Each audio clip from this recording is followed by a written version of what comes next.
De droite à gauche, ce Parlement ne représente que la corruption. Vous, capitalistes, vous n'avez cessé de pousser la classe ouvrière à la misère. Et vous, communistes, vous avez cessé d'exploiter cette misère voulue par les capitalistes.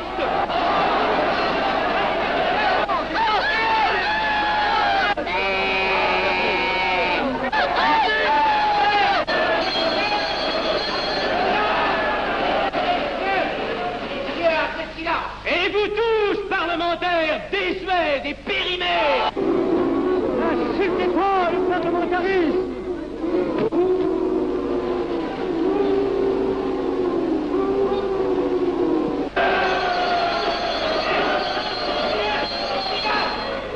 Messieurs, je vais lever la séance. Continuez, monsieur Gasset. Messieurs, je n'ai plus rien à dire. J'ai eu conscience de vous dire quelques vérités, peut-être désagréables, mais utiles. Non, ce ne sont pas quelques interruptions qui m'arrêteront. La communauté française ne se bâtira pas sur le conflit de la vieille bourgeoisie égoïste et du peuple affamé. C'est pourquoi je ne voterai pas ce projet qui donne satisfaction au capitalisme international et serait le bon prétexte pour les communistes à accentuer nos divisions. Je ne le voterai pas. Je serai sans doute le seul à ne pas le voter, car il semble que par une étrange aberration, la Chambre tout entière soit prête, comme toujours, à trahir l'intérêt français au bénéfice de certains intérêts internationaux très particuliers.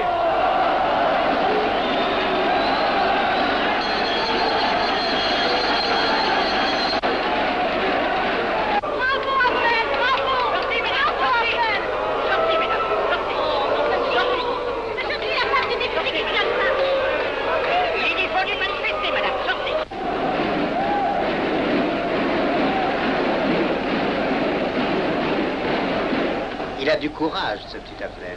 Ces petits nationaux trop puritains nous font perdre notre temps. Il faudrait l'éduquer un peu.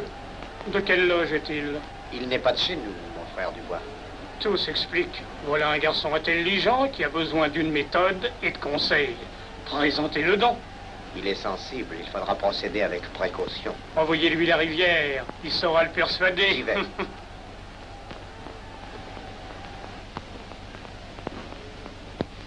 Mon cher vénérable, nous avons un service à vous demander. Enfin, dis donc, je vous suis tout dévoué. Le jeune Avenel qui vient de parler assez brillamment devrait subir les épreuves de l'initiation. La maçonnerie lui apporterait beaucoup et le disciplinerait. Ne croyez-vous pas? J'y pensais déjà. Nous allons nous en occuper activement. Alors, je suis brisé. Comment avez-vous trouvé mon discours? Excellent. Vous leur avez dit de fort bonnes vérités. Ouais, ça n'a pourtant servi à rien, ils ont voté le projet. Ça ne sert jamais à rien de dire la vérité. Les gens n'aiment pas la vérité. Ils préfèrent de beaucoup les mensonges. Vous êtes cynique. Non. J'ai une certaine expérience politique, déjà ancienne. À propos, voulez-vous venir un peu avec moi? J'ai quelque chose à vous dire. Volontiers.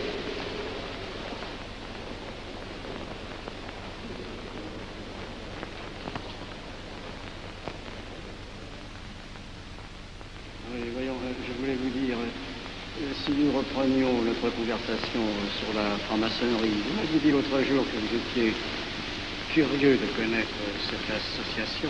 Ah oui, on en dit tantôt du bien, tantôt du mal. Je vous avoue que je n'aime pas beaucoup les sociétés secrètes. Ah, la franc-maçonnerie n'est pas une société secrète.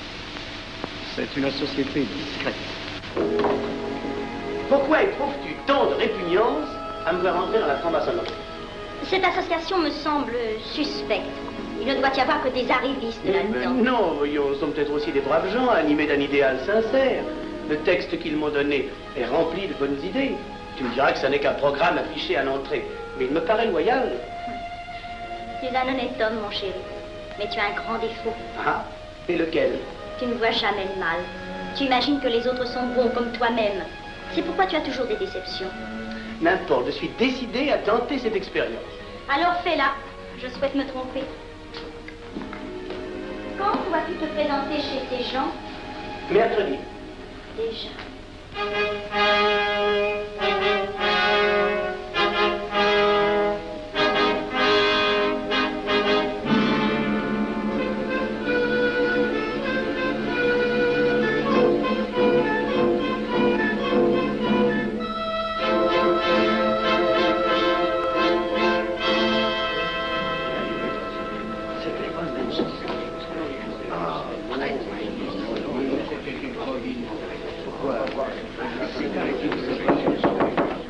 Mes frères, les travaux reprennent force et vigueur. La tenue du comité a voté l'interrogatoire du profane Avenel. Nous allons lire les rapports confidentiels de nos enquêteurs.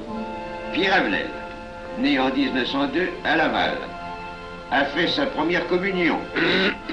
Oh, mon frère, je vous en prie. Mais déclare ne pas pratiquer régulièrement. A même cessé de fréquenter l'église. Très bien. Mais s'avoue spiritualiste.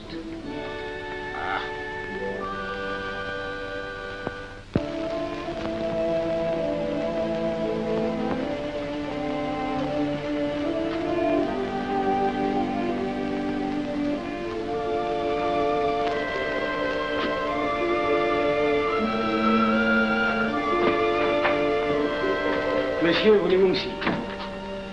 Permettez-moi de vous barrer les genoux. Mes frères, le profane Avenel, qui nous est recommandé par notre frère Gainsbourg, vice-président de la Chambre, est député. Cela ne nous impressionne pas. Nous devons surtout examiner ce qu'il pourra apporter à la franc-maçonnerie. Il nous faut des gens qui servent notre ordre et contribuent à sa puissance. Pour l'instant, il paraît afficher des idées nationales un peu trop absolues. Mais enfin, je voudrais vous prévenir d'une chose. Comme il est de notre intérêt de tenir en main un grand nombre de parlementaires, il vaudrait peut-être mieux ne pas lui poser des questions qui pourraient le choquer. On nous le signale comme assez sensible sur les questions spirituelles ou religieuses. Quand il aurait travaillé quelque temps parmi nous, il aurait évolué.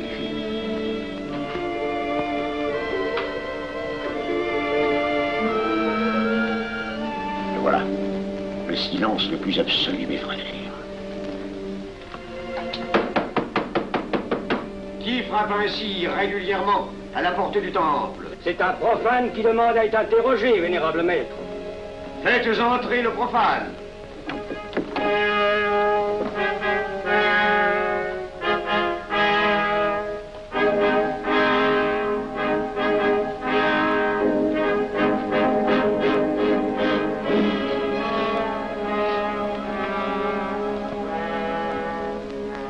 Monsieur, vous avez déclaré vouloir faire partie de la franc-maçonnerie. Mais nous désirons savoir qui vous êtes. Nous allons donc vous interroger sur vos sentiments, vos croyances, vos idées politiques. Répondez-nous sans vous troubler, mais en nous disant la plus stricte vérité. Consentez-vous à cet interrogatoire? J'y consens. Monsieur, croyez-vous en Dieu? Et pourquoi? Vous semblez être déçu par ce premier contact avec la maçonnerie. Mais l'interrogatoire est assez pénible. J'ai dû paraître ridicule. Vous vous trompez. D'autres qui sont passés avant vous ont moins bien répondu. Vous avez été reçu avec une majorité convenable, 16 voix contre 10. Comment, j'ai eu 10 voix contre moi? Non, non. 2 seulement. 2. Mais les voix d'opposition comptent pour 5. Ah, un opposant de plus, et vous étiez blackpoolé. La maçonnerie est difficile sur le choix de ses candidats. Pas assez, mon cher, pas assez. Je dois même vous avertir que lorsque vous serez en loge, vous serez déçu. Le milieu maçonnique est épouvantablement médiocre. Vous verrez que vous nous apporterez plus que vous ne recevrez. Mais ces rites dont vous m'avez parlé, ces initiations mystérieuses... De bêtises. Il y en a qui y attachent un certain sens symbolique. La plupart des maçons rient eux-mêmes de ces vieilles pratiques désuètes. Seulement, le jour de votre initiation, tenez-vous bien, les épreuves de la cérémonie ne sont pas commodes.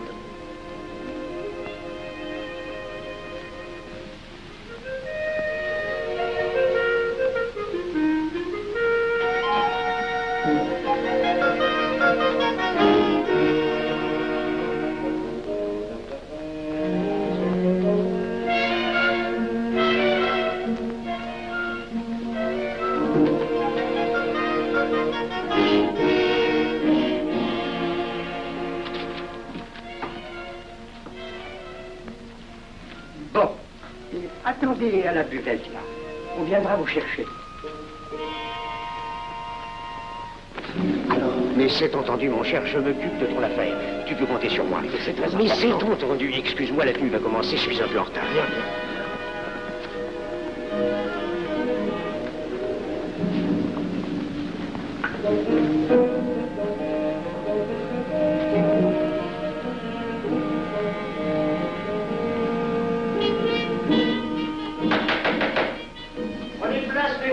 Nous allons ouvrir les travaux.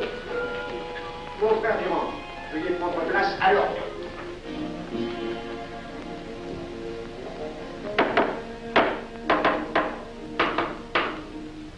Frère premier surveillant, êtes-vous franc-maçon? Mes frères me reconnaissent comme tel, vénérable maître. Frère second surveillant, quel âge avez-vous? 3 ans, vénérable maître. Frère premier surveillant, quel est le premier devoir d'un surveillant en loge? Vénérable maître, c'est de s'assurer que le temple est couvert. Veuillez vous en faire assurer par le frère couvreur.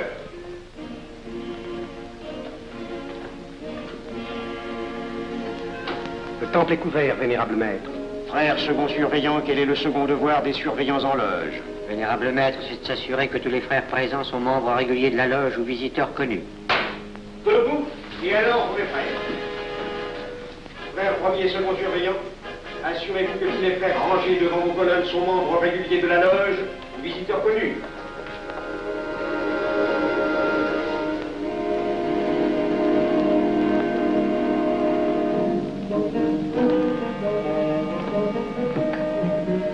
Vénérable maître, les frères qui décorent l'une et l'autre colonne sont membres réguliers de la loge ou visiteurs connus. Il en est de même à l'Orient. Frère premier surveillant, à quelle heure les francs-maçons opèrent-ils leurs travaux? À midi, vénérable maître. Quelle heure est-il, frère second surveillant? Il est midi, vénérable maître. Puisqu'il est l'heure du travail, frère premier second surveillant, invitez les frères de vos colonnes à se joindre à vous et à moi pour ouvrir les travaux de la respectable loge des enfants de l'univers Orient de Paris au grade d'apprenti en la forme accoutumée. au grade d'apprenti, en la forme accoutumée. À moi, mes frères, par le signe, la triple batterie et l'acclamation.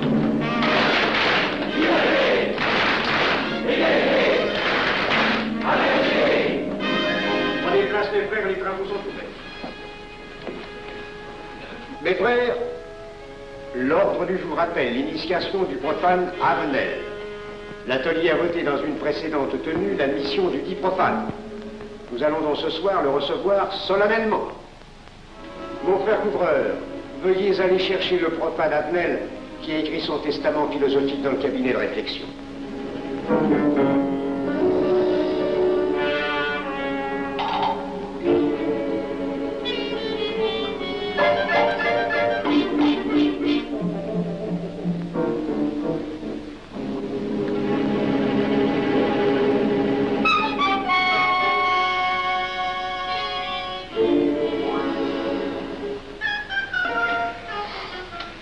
Rigolo leur truc.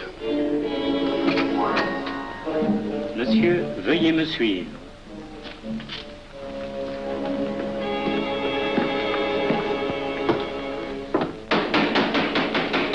Qui frappe ainsi régulièrement à la porte du temple? Général de maître, c'est un profane qui demande à être reçu maçon s'il en est jugé digne. Frères, armez-vous de vos glaives. Faites entrer le profane.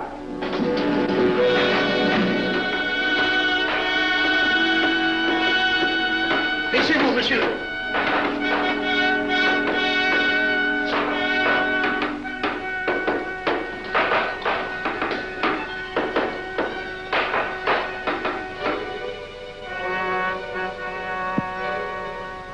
Monsieur, cette épée que vous sentez sur votre poitrine est toujours levée pour punir le parjure. Elle est le symbole du remords qui déchirerait votre cœur si vous deveniez traître à la société dans laquelle vous voulez entrer. Est-ce de votre propre volonté, en pleine liberté, que vous vous présentez parmi nous? Oui. C'est une institution qui ne procède que d'elle-même. Elle prend sa force dans la raison. Persistez-vous toujours dans vos intentions? Êtes-vous bien déterminé à vous soumettre aux épreuves, quelles qu'elles puissent être? J'y consens. En ce cas, confiez-vous à la main qui va diriger vos pas. Mais, comme il serait imprudent de s'imposer des obligations dont on ne connaîtrait pas l'étendue, il est de la sagesse de cette respectable assemblée de vous dire quels seront vos devoirs si elle vous admet dans son sein. Le premier est un devoir absolu de secret sur tout ce que vous pourrez entendre et découvrir parmi nous, ainsi que sur tout ce que vous verrez et saurez par la suite. Je dois exiger de vous un serment prêté sur la coupe des libations. Consentez-vous à le prêter? Oui. Frère expert, faites approcher le profane. Et vous, maître des cérémonies, apportez la coupe des serments. Présentez la coupe au profane.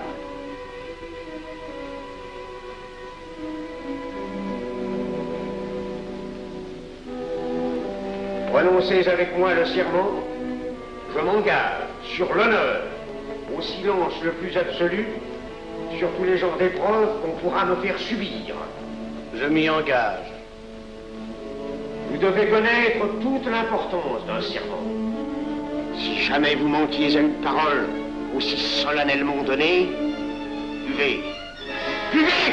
Buvez! Que ce breuvage amer soit pour vous le symbole de l'amertume et du remords que laisserait dans votre cœur le parjure qui aurait souillé vos lèvres. Frère expert, emparez-vous du profane et faites-lui faire son premier voyage.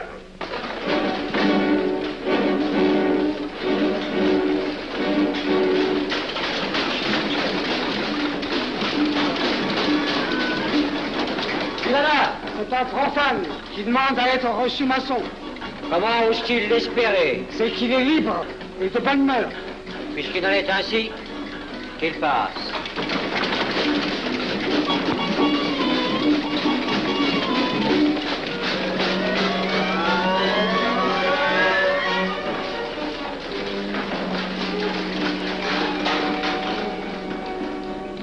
Monsieur, le voyage symbolique que vous venez de faire est l'emblème de la vie humaine.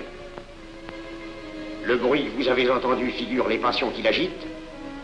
Les obstacles que vous avez rencontrés peignent les difficultés que l'homme éprouve et qu'il ne peut vaincre ou surmonter que grâce à l'aide qu'il trouve dans ses semblables. Frère expert, faites faire le deuxième voyage.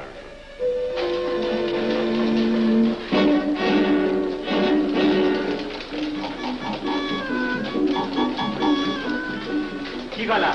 C'est un profane qui demande à être reçu maçon. Comment ose-t-il l'espérer? C'est qu'il est libre et de bonne mœurs. Puisqu'il en est ainsi qu'il passe, et qu'il soit purifié par l'eau.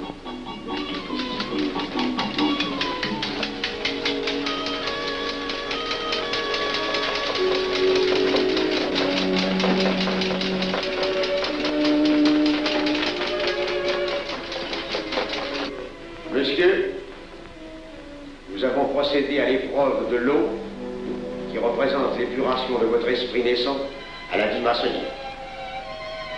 Votre cœur doit être limpide comme l'eau pure. Frère expert, faites faire le troisième voyage.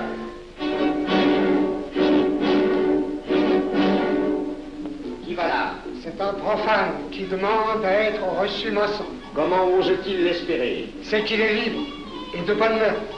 Puisqu'il en est ainsi qu'il passe par les flammes.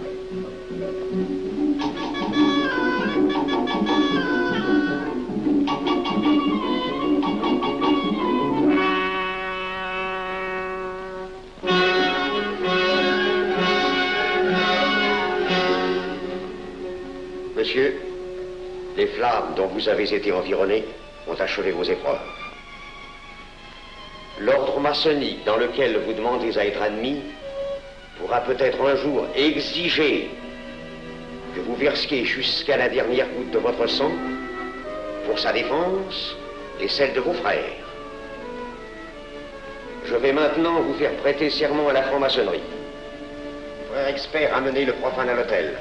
Mes frères, debout, à l'ordre et glaive aux mains.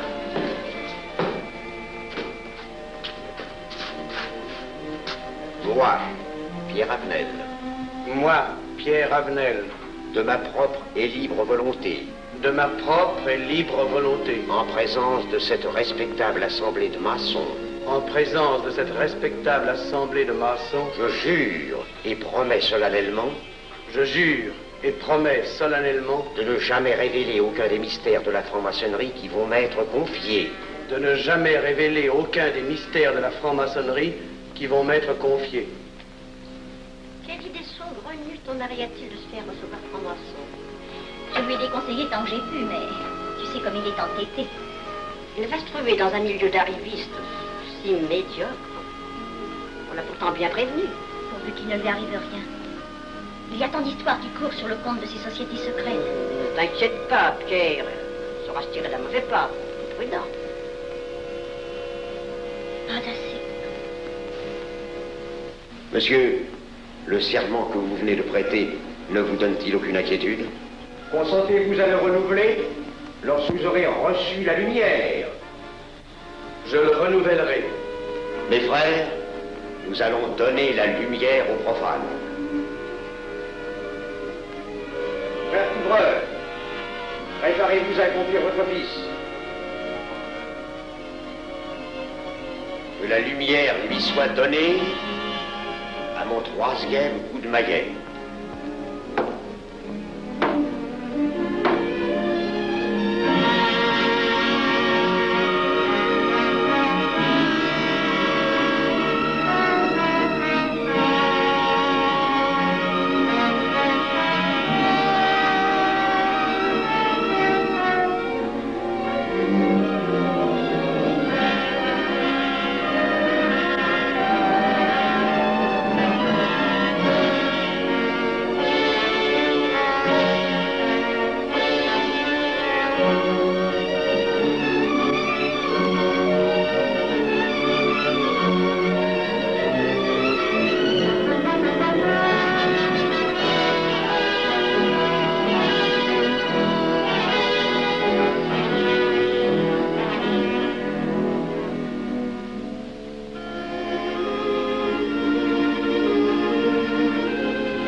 Néophyte, ces glaives que vous voyez tourner vers vous vous annoncent que tous les maçons voleront à votre secours si vous respectez et si vous observez nos lois. Mais ils vous annoncent aussi que si vous trahissez votre serment, vous n'échapperez pas à la vengeance de tous les frères répandus sur la surface du globe et qui ont juré de punir le parjure. Le jurez-vous, mes frères? Nous le jurons.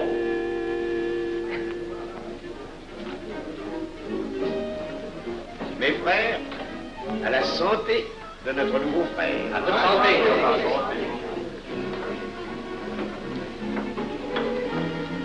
Mon très cher frère, qu'est-ce que vous pensez de cette soirée? Eh bien, c'est curieux. Cette cérémonie est très impressionnante.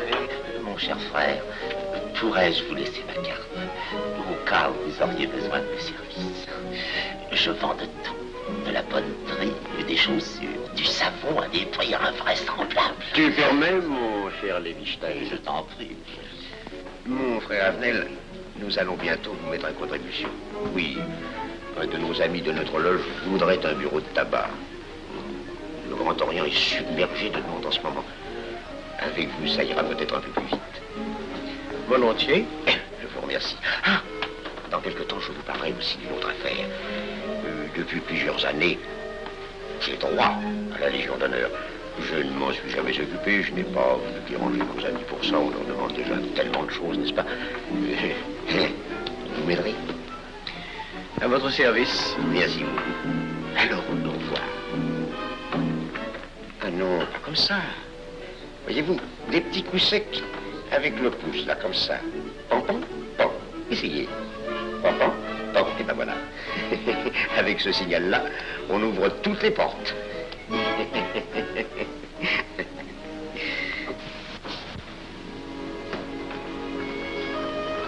Alors, content? Bon. Tu as l'air contrarié. Oh non. Déjà déçu? Pas encore. Tu me raconteras la séance. Ah, j'ai juré de ne rien dire. Même à moi? Écoute, c'était pas ridicule. C'était étrange.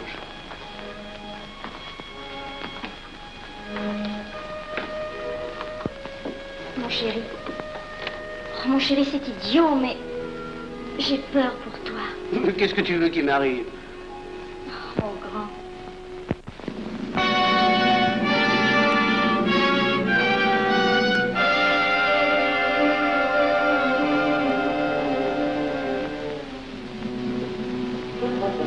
Mon très cher frère Avenel, vous êtes député. J'ai un service à vous demander. Lisez l'info, tous les détails sur la filouterie. Mon très cher frère, si vous pouviez m'obtenir cette place, vous me feriez plaisir. Mon cher, donnez donc un coup de téléphone au préfet, qu'il m'ôte cette contravention. Demandez la liberté, le scandale fascinateur.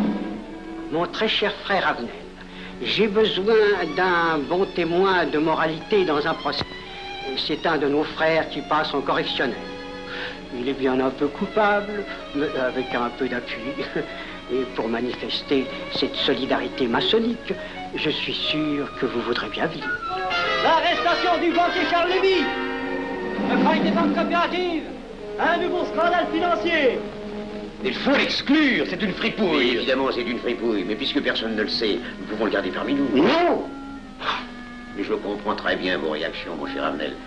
Mais tenez, je vais vous citer un exemple. J'ai vécu pendant 20 ans en maçonnerie avec un frère que je considérais comme un escroc. Ben, je n'ai rien dit, parce que c'était un excellent maçon. Nous ne sommes pas du même avis.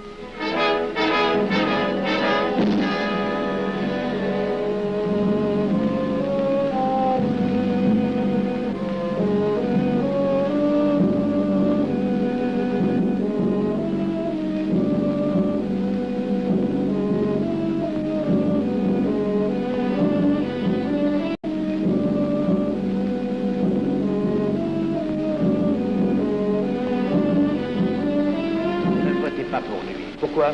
c'est un adversaire de la maçonnerie. Mais son projet est excellent. Qu'importe, il nous dessert. Vous n'avez pas l'air de mon être. Non. Non, non et non, je ne ferai pas ce que vous voulez. Je vous demande de vous conformer à la discipline républicaine. La discipline républicaine est maçonnique. Je sais ce que c'est, allez, c'est une canaillerie. Mon frère, ne laissez pas vos paroles dépasser votre pensée. Oh, ne croyez pas que je sois en colère, non, j'ai tout mon sang-froid au contraire. Et c'est pour ça que je ne voterai pas cette loi unique.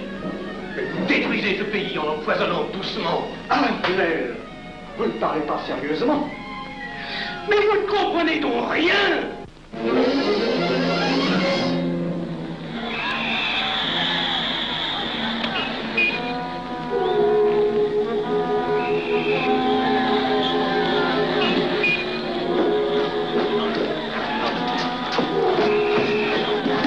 Que se passe-t-il? Regardez.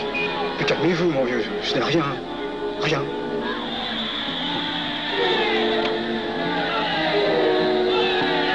Que croyez-vous qu'on doit faire? Rien. Surtout rien. Pas de pareil cas il faut attendre. Et croyez-moi, il n'y aura pas d'incident. Tous ces gens vont rentrer se coucher. Ils seront fatigués d'avoir crié.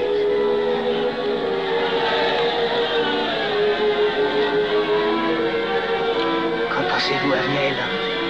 Je voudrais être avec eux, place de la Concorde. Vous ne parlez pas sérieusement?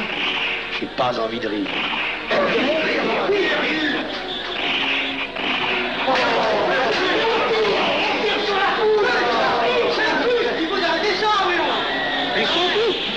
Faut arrêter ça.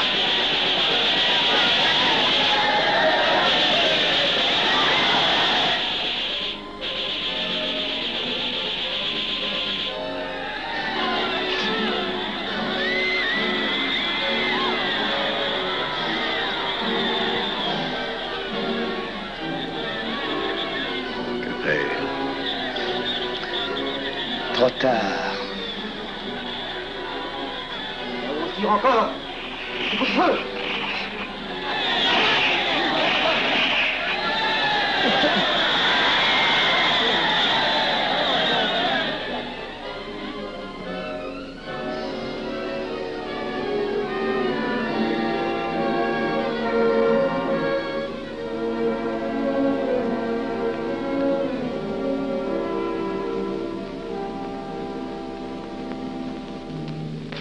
Messieurs, nous avons établi définitivement la liste des membres de la commission d'enquête. Tout le monde est bien d'accord pour la soumettre au vote de la Chambre. Pas d'objection? Le projet est accepté à l'unanimité. La séance est levée.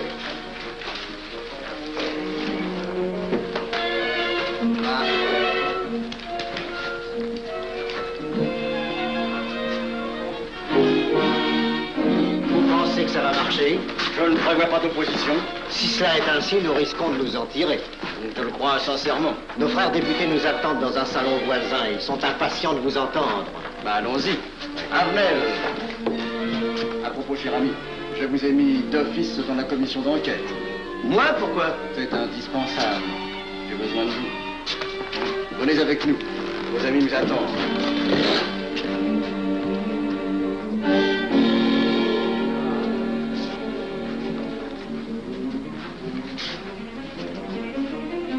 Mes frères, puisque nous sommes entre nous, je puis vous dire bien confidentiellement que nous allons traverser ces événements graves sans trop de dommages.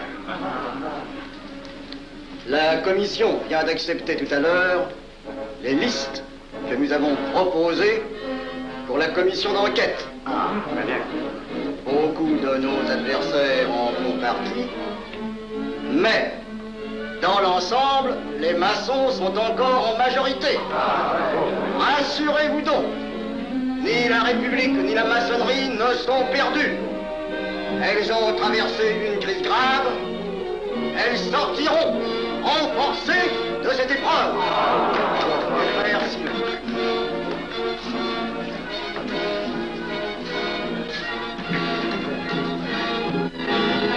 Demandez l'anti-Marfond, le scandale de la commission d'enquête. Demandez l'anti-Marfond, le scandale de la commission d'enquête.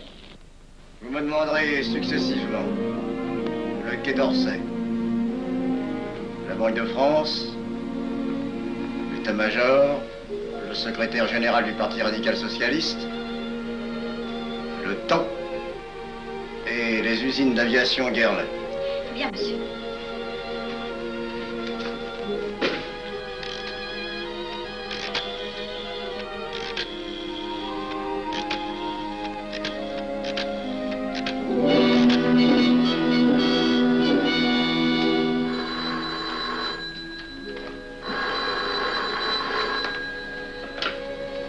Allô, le chef de cabinet du ministre. Allô? Mais oui, passez-le-moi. Lui-même, à vos ordres, mon très cher ami. Je ne peux rien vous dire par téléphone. Il pleut. Vous me comprenez? À merveille. Alertez tous nos amis à l'étranger. Qu'en aucun cas, on ne parle de nous. Silence. Compris. Allô, ici Général Maisonnat. À vos ordres, mon cher Larivière. Je compte sur vous, mon cher général, pour que l'armée ne varie pas politiquement. Elle doit rester divisée, avant tout. Ne craignez rien, j'ai déjà procédé à des changements importants. Tous les officiers suspects d'être contre nous ont été éloignés de Paris et séparés les uns des autres. Mes frères, il est indispensable de franchir cette mauvaise passe.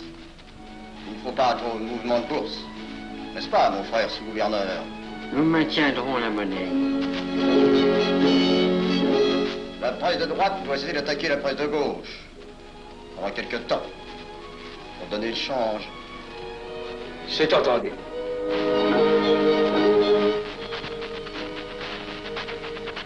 Les partis de gauche doivent faire entente avec ceux du centre. Et ceux de l'extrême gauche. De la sorte, nous contrôlons le peuple.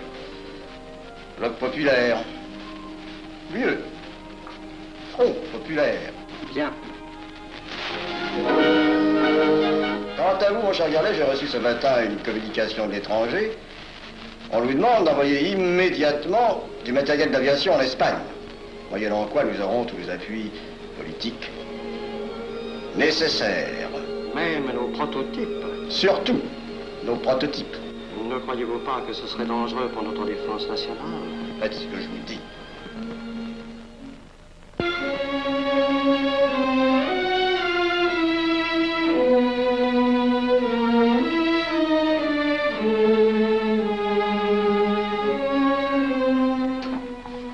Monsieur Avenel, faites entrer. Ah, bonjour, cher ami. Comment on va? Bien, merci. Ah, je vous ai fait appeler. Que se passe-t-il? On ne vous voit plus. Vous le boudez? Oh non. Cigarette. Non, merci. Dites-moi, pourquoi avez-vous refusé de faire partie de la commission d'enquête? Oh, j'ai beaucoup de travail en ce moment et je fais déjà partie d'autres commissions. Avenel, répondez-moi franchement. Ce n'est pas parce que nous avons eu l'autre jour une petite discussion bien fraternelle? Eh bien, justement, si. Je voudrais vous parler de la franc-maçonnerie. Ah, bien, voyons, bien entendu. Asseyez-vous. Ah. Alors? Ah. Je vous écoute. Eh bien, voilà, vous avez été mon présentateur, je vous dois une explication. Je suis décidé à déposer ma démission. Vous avez l'air d'avoir été déçu par la maçonnerie. Au pire, choqué. Pourquoi? Mais confessez-vous, mon vieux. Vous ne serez pas le premier maçon qui m'aura ouvert son cœur. Qu'est-ce qu'on vous a fait? Mais à moi, personnellement, rien. Mais je trouve ce milieu maçonnique... pourri d'arrivistes écœurants. Je vous l'accorde. Ah, ben, je ne vous le fais pas dire. Oh, croyez-vous que je sois dupe? Ben, alors je ne comprends pas. Tant de vertus affichées sur le programme, à la porte. Tant de mystères à l'intérieur pour ne cacher que ces petites combines, ces appétits de comitards. Je m'attendais à trouver des hommes dévoués, sinon supérieurs. Au lieu de ça, je n'ai rencontré que des quémandeurs de bureaux de tabac ou de décoration. Ou alors des fripouilles qui cherchaient à m'utiliser pour échapper à des condamnations. En dehors d'eux, des phraseurs, des sectaires, ignorant tout, ne connaissant rien de l'histoire de leur pays, rien de l'histoire du monde, rien de la politique, rien de la philosophie, rien. Ah, des cerveaux vides, mais des dents longues et des langues folles. Et c'est cela qui gouverne la France. Quel grade avez-vous maintenant? J'ai été initié à la maîtrise il y a peu de temps.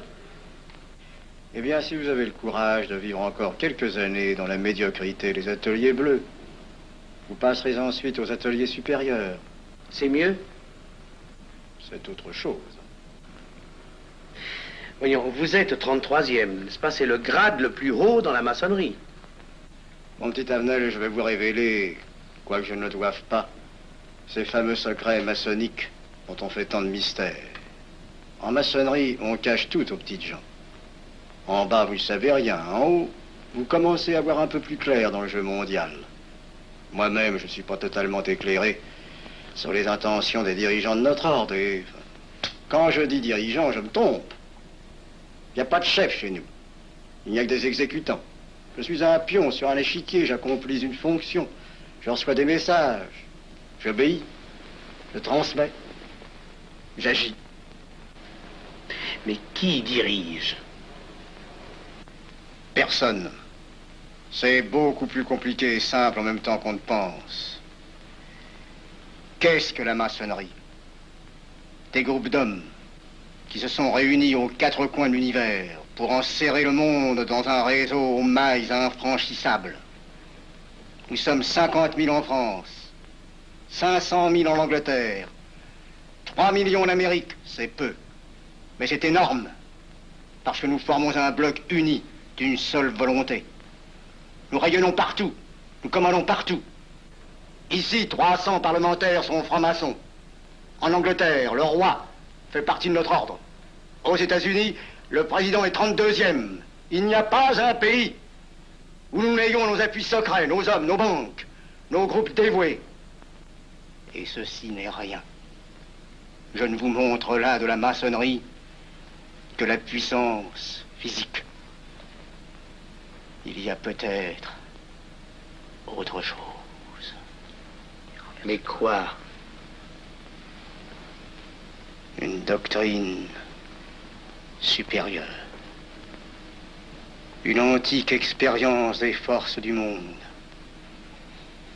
qui nous permet de pousser les peuples tantôt vers la vie, tantôt vers la mort, quand il le faut. La mort? Je croyais la maçonnerie attachée à la paix. À une certaine paix. Notre paix. Sinon,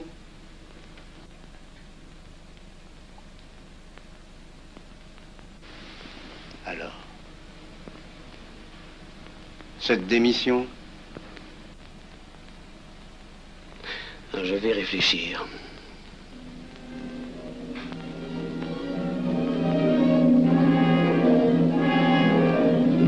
Alors, il n'y a qu'une solution, la guerre. Pour réussir à déclencher la guerre, la maçonnerie a besoin de tous ses hommes. Sur combien de voix pouvons-nous compter à la Chambre? Nos frères parlementaires sont à peu près tous sûrs. Sauf un, que j'oserais nommer, car il fait partie de notre loge. Qui donc? Avenel.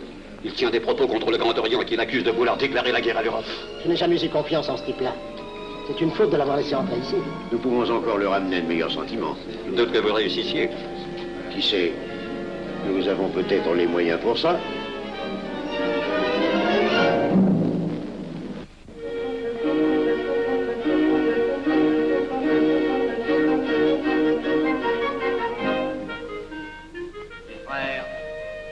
L'aviation allemande n'a pas d'appareil. Plus de 2000 accidents d'avion l'année dernière en Allemagne. La ligne Siegfried est à peine construite. Les tanks allemands marchent difficilement. Un détail entre autres qui m'a été rapporté par un de nos frères. Quand leurs tanks sont entrés à Vienne, on s'est aperçu que certains d'entre eux étaient en carton et montés sur des hautes bicyclettes. Croyez-moi, mes frères, il nous serait facile d'abattre le national-socialisme dont les exigences sans cesse accrues deviennent intolérables. Et libérer ainsi nos frères réduisent à l'esclavage. Jamais nous n'avons été plus près. En 15 jours, nous réglerions le sort de l'Allemagne. Notre loi régirait l'Europe définitivement. Notre victoire est sûre. C'est faux. C'est faux. Silence. Ce que dit cet homme est faux. Mon frère, je vous rappelle alors, vous n'avez pas la parole. Je le sais. Je suis député et membre de la commission de la défense nationale. Je ne peux pas laisser se prolonger un discours aussi manifestement erroné. Les appréciations de monsieur... De notre frère, Liechtenstein. Oui, si vous voulez. Sur l'état de l'armée que possède l'Allemagne sont des mensonges. Et ajouter foi serait de la stupidité. Mais pourquoi vouloir une guerre entre l'Allemagne et la France? Mon frère, vous n'avez pas la parole. Peu m'importe. Mais je tiens à dire qu'aucun motif réel de conflit ne peut être invoqué. Vous le direz tout à l'heure, après l'exposé de notre frère. Non, je le dirai immédiatement, avant d'entendre des stupidités bellicistes. Mais vous tous, maçons, vous poussez à la guerre.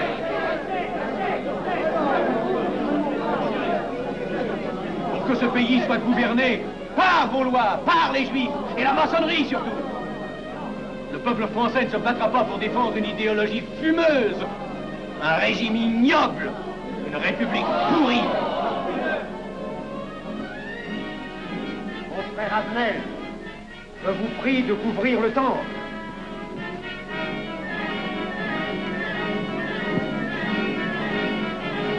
Vous êtes tous des menteurs et des faussaires. Tout chez vous n'est qu'une sinistre comédie.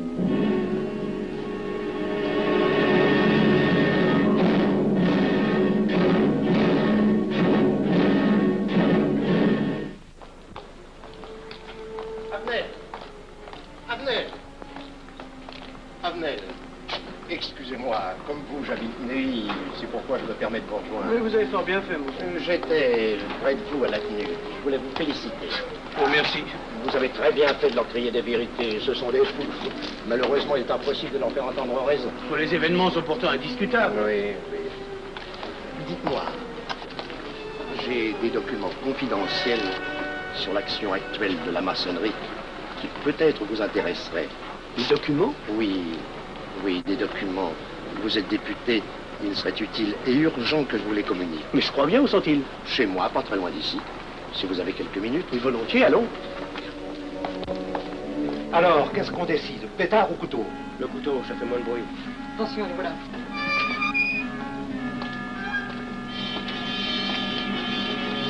Un instant, je vais voir si vous quelqu'un.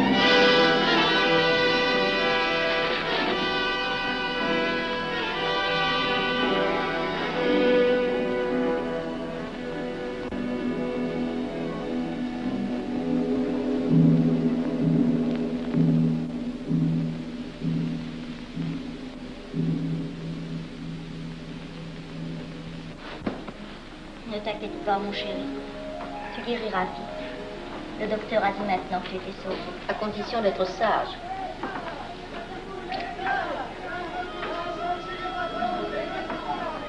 Qu'est-ce qu'on entend? C'est la mobilisation générale, mon chéri. Quoi, la mobilisation? Ne t'agite pas, je t'en supplie. Je n'aurais pas dû te le dire, mon Dieu.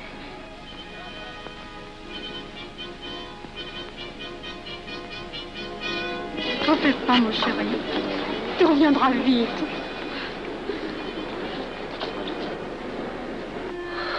Les brutes.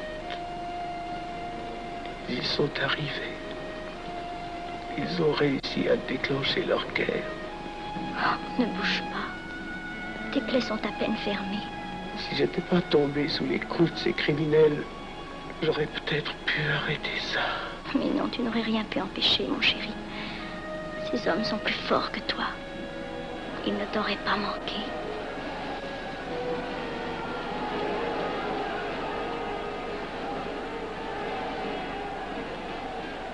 Qu'est-ce que c'est?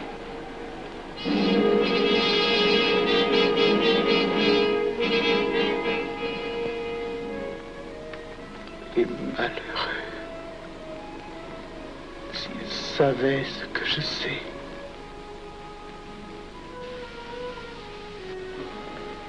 Mes frères, nous pouvons affirmer en toute sérénité que la franc-maçonnerie universelle a présentement atteint son but. Cette guerre qui est la nôtre est déclarée. Elle doit aboutir au triomphe de notre ordre. Il importe que le monde soit définitivement gouverné selon nos méthodes et par nosité. Debout et alors. Frère premier surveillant, à quelle heure ferme-t-on les travaux? À minuit, vénérable maître. Quelle heure est-il, frère, second surveillant? Minuit, vénérable maître. Puisqu'il est minuit et que nous avons accompli notre œuvre, je déclare les travaux clos avant toute baguette. Retirons-nous en paix, mes frères, sous la loi du silence.